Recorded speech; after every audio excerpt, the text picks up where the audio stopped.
Hey, what's up everybody? This is Andrew Mahone here with Derium's Competitive Pokemon.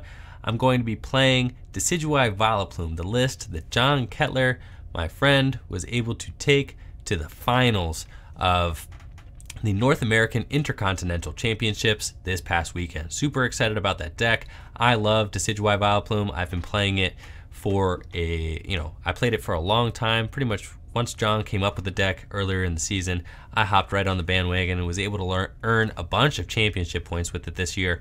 Just really love how it's just this control deck. You set up Decidueyes, you set up Vileplume, lock the opponent out of the ability to use their item cards, and you could really just lock them out of the game that way. You limit their options and you kind of snipe things out strategically, and you could sweep with some really big low maintenance attackers like Lugia and Tapu Lele. Love the way this deck functions. Really excited to see that John Kettler was able to take this all the way to the finals. He's had an incredible year, very innovative player, innovative deck builder, and just really exciting that you get to see somebody who's put a lot of hard work and effort and originality into the game and just have that hard work pay off. So I actually prefer the Vileplume version of this deck. I really do. A lot of people were cutting the Vileplume from their list in order to accommodate for cards like Tapu Koko, and they were playing, Ninetales and all sorts of fancy stuff, just playing more items. But I kind of like the tried and true old school list. Both versions of the list were able to make it into the top 8 of the North American Intercontinental Championships, but John's list, the one with the Vileplume, was the one that ended up winning out. So looks like we're playing against Greninja here. This is actually a really interesting matchup. So let's take a look and see how we do.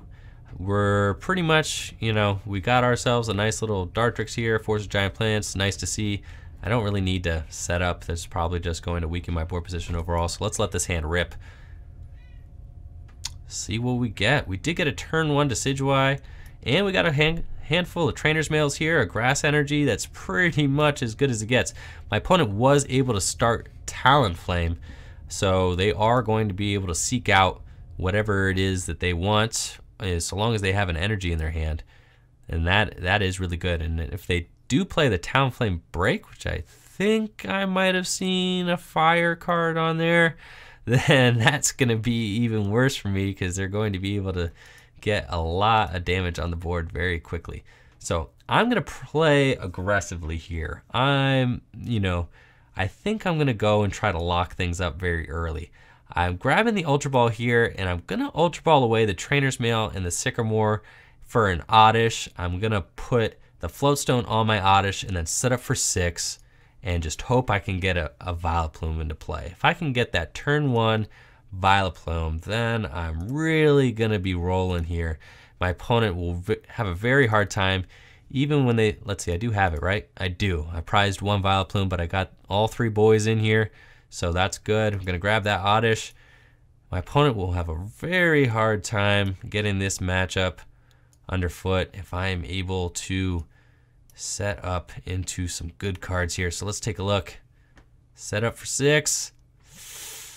Oh, we were so close. We got the Gloom here, but we were not able to get the turn 1 Vileplume. That's fine. It's looking like we're going to get a turn 2 Vileplume. And hopefully my opponent just does not Field Blower that Floatstone because I want to keep that there.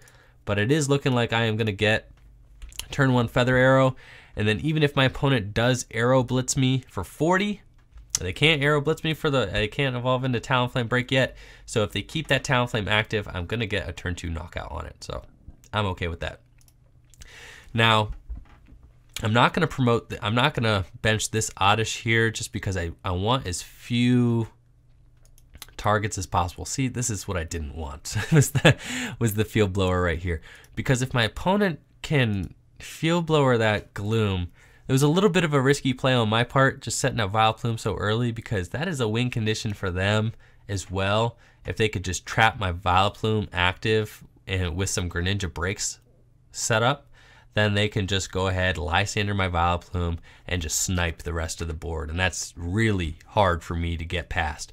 So that is tough, but I think it was still the right play there to try and go in on the Vileplume, just because I pretty much win the game if I rip that. so I think I had to go for it. My opponent sets up a couple of Froakies here. It's going to use Arrow Blitz, but fortunately, even if my opponent plays that Talonflame Break, it's not going to come into play this game because I am just going to be able to Feather Arrow again, and then I will Razor Leaf and knock that thing out. It doesn't really matter what my opponent's getting here because I am getting ready to give them a big fat N. Let's go ahead, let that rip. Come on. And we did not get anything exciting. Looks like another turn without any sort of Vileplume play. That's fine though. We're going to take a knockout on this Talonflame, and I do have a Dartrix for next turn, so this is more or less fine. You know, we can afford to kind of slow burn this matchup because we do have type coverage here. So long as we could just get a couple Decidueyes up and going, make sure our grasses get onto our Decidueyes, we don't have to discard all our energy, you know, we more or less should be okay. Getting this Talonflame out of the way early is really good. The fact that we were able to get a turn 2 Razor Leaf here is excellent. So we are still, I would say, in the driver's seat here in this matchup. You know, being able to go first makes a big difference as well. I wish we had, you know, maybe a harder draw card for next turn, like a Sycamore or something like that, but this is fine. You know, I mean, that way I don't have to waste any of my resources. Oh, opponent plays an N, so we're going to get a new hand here. See what we draw. We got ourselves, okay, an Ultra Ball, an Oddish, and a Gloom. So, and a pair of DCEs. This isn't bad. I'm probably just going to go in for a Shaman or my Tapu Lele and just hope that I'm able to draw into my Vileplume. I don't think it's worth it just to Ultra Ball for the Vileplume. I want to give myself more draw options than that. My opponent is going to just get off the water duplicates here, which is a big deal. You know, they don't do any more damage. Looks like they did prize a Frogadier. They didn't have to discard it, right? So they did prize it. I do have Level Ball, Oddish, Gloom. I am just going to Ultra Ball away the Oddish and the Gloom. I don't need those. I'm going to look for that Tapu Lele unless he's prized. Nope, I got both of them in here. So, I'm going to go ahead and grab that Tapu Lele. Take a quick look at what else is in my deck at this point. I got the Tapu Leles, Rowlets. I'm probably going to Level Ball for that Rowlet there just to try and set those up. I do really want to hit that Vileplume this turn, but I gotta get the Lele. I have to draw cards. I can't afford to not draw cards, so I will put this double colorless here on this Rowlet. I'm gonna Level Ball and get myself a Dartrix, and then we're just gonna let this double colorless energy here rip. I mean, that's what you got Hollow Hunt for, right? So I'm gonna Wonder Tag. Let's go get myself a supporter card. We want one that draws a lot of cards, kind of like a Sycamore. So let's go get that, just because that Sycamore gives us the highest chance of drawing into that Vileplume, which is what we want and what we could not find. So here we are again. We got ourselves a Field Blower, but my opponent gets one more turn of items. Oh, the agony. This is fine. This is fine. We're still doing cool here. I think I'm going to put that Feather Arrow on the Froakie just because it doesn't really matter anywhere else. But if my opponent is not able to evolve that Froakie, then I can, you know, I can knock that out with a couple of Feather Arrows down the road here. Let's see. I do have Forested Giant Plants, but there's almost no point in playing it just because I'm not going to evolve anybody up this turn. I could put that Rowlet down on the bench, I guess, but what if my opponent ends me and I need a Tapu Lele to draw out of it? So I'm just going to let this hand sit as is, and I'm going to Razor Leaf, knock out this Frogadier here, and continue putting on the pressure. Just hope that my opponent is not able to respond. I mean, they're going to get a Greninja up this turn. That's a guaranteed, right? So I would say that this is kind of like the turn. Like, we need to get Vileplume now. He needs to hit the field. I would really like my other Floatstone on it before I do. You know he's playing, Lysander. You know, he could bring that up. And if my opponent's able to bring up that Vileplume, that could really be bad for me. I mean, I already discarded a double colorless energy, Probably not going to have what it takes to retreat that guy. I do have an Olympia in here, so actually it's not all lost if my opponent does decide to Lysander up my Vileplume. I do have one copy of Olympia, and I do have, oh, is my opponent going to go for the bubble here? Funny if my opponent does go for the bubble, since I do have the Olympia here in my hand. Obviously, I don't want to have to blow my Olympia right now, though. Really don't want to have to do that. I'd rather not. So let's just, okay, they didn't bubble. That's good. So we are going to just play aggressively here. I don't, I mean, I could just, I think, no, let's not. Let's just keep the Olympia in deck. I think we keep the Olympia in deck just in case my opponent, you know, just in case my opponent does Lysander that Vileplume. I don't know.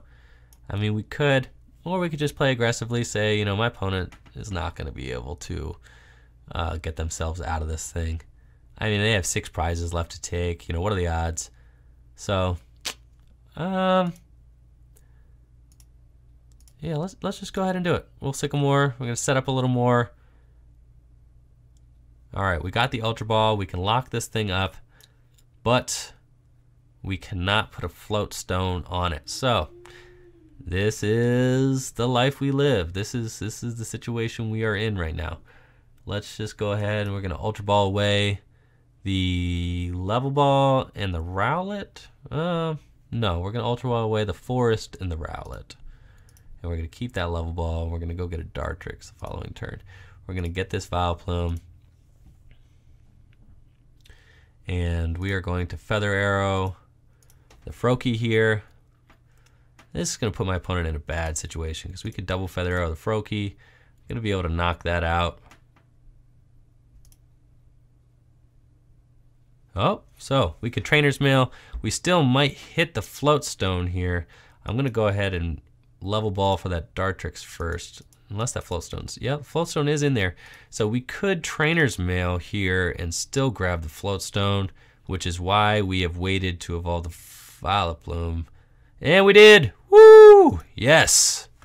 That is awesome. So let's take that Float Stone. We're going to put that down on that Gloom before we evolve up into Vileplume. This is everything we wanted.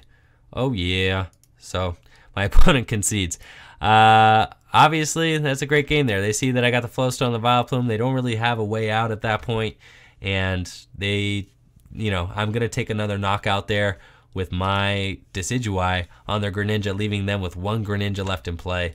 There's almost nothing at that point that they can do. Even if they do manage to knock out my active Decidueye, which still had 200 hit points left, so they couldn't possibly do it, or they're not gonna do it with 1 Greninja, which is all they had left. They're also now under item lock, and I had a backup Decidueye in play. So that's a really good matchup for Decidueye. I think that I think that is one of the reasons that Greninja would have had a harder time at the North American Intercontinental Championships just recently. Though a Greninja was able to make top 8, that's very impressive. There were a lot of Decidueyes out there, and that would have really, would have kept me from playing Greninja, definitely, just because of how tough of a matchup that is. So thank you guys for watching. Be sure to, subscribe, comment down below. Let me know, what kind of stuff do you guys want to see on this channel? What could I be doing better? Thank you guys for tuning in. Take it easy.